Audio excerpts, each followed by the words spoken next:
I'm not sure how hopeful you were while we were break that things would come back, but as you can see, we're still solidly in the red. Now, this follows a series of President Trump's tweets saying we would be far better off with China, ordering U.S. companies not to do business with that country. I want to bring in Kingsview Wealth Management CIO and Fox Business contributor Scott Martin. And Scott, I mean, ultimately, I think America would be better off if we curtailed all of the billions that net China gets out of our relationship, the hundreds of billions of dollars in stolen IP, and also just sort of the leverage that they've been able to take. Listen, I think President Trump... Currency manipulation. Right, currency manipulation. I don't blame President Trump for taking on this fight. I applaud it.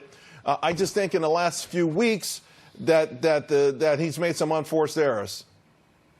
Yeah, I think he's made errors, Charles, that have made it this very just quick rhetoric, right? Like today's rhetoric, for example. I mean, ordering companies out of China and saying, you know, we're better off without them and things like that, which, yes, your point is well taken. Down the road, that may be true.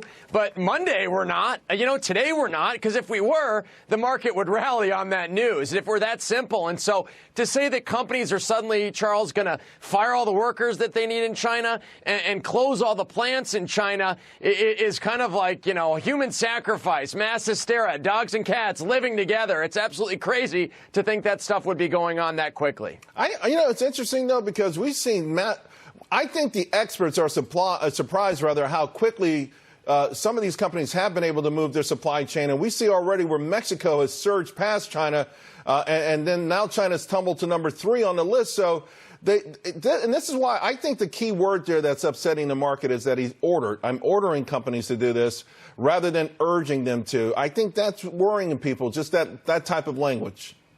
Yeah, it's another kind of expression that's badly chosen as far as vocabulary that could be said better, just as it is sometimes when he goes after the Democrats, you know, and really goes after them instead of trying to find more constructive ways to say it. Because you're right. I think, you know, having the word order in there, having this very kind of bemoaning sense of how this is not going to happen with China. And the way that also reads, Charles, is that it reads like the thing with China is over. You know, it reads that basically like, OK, this is done. Here we go. We're going to wash our hands of it and move forward. And you're right, too. It has been impressive. I mean, props to these S&P 500 companies that have moved stuff to Singapore, Vietnam, Korea, you know, in place of China. But that's still a process and something that the market's going to have to work out over the next few months. So let's remind the audience of our relationship. In 2018, we imported $539 billion in goods, $5 billion in agricultural products, and $18 billion in imports from China. They imported from us $120 billion in goods, $9 billion in agricultural products, and $59 billion in services. So that's a $750 billion relationship. And interesting enough, so far, and even listening to these Fed officials, the trade war has not really impacted America as much as it seems to have impacted the rest of the world. And Jay Powell talked about global instability. So does the action in the market, does this latest salvo from both sides this morning put more pressure on the Fed to be more aggressive?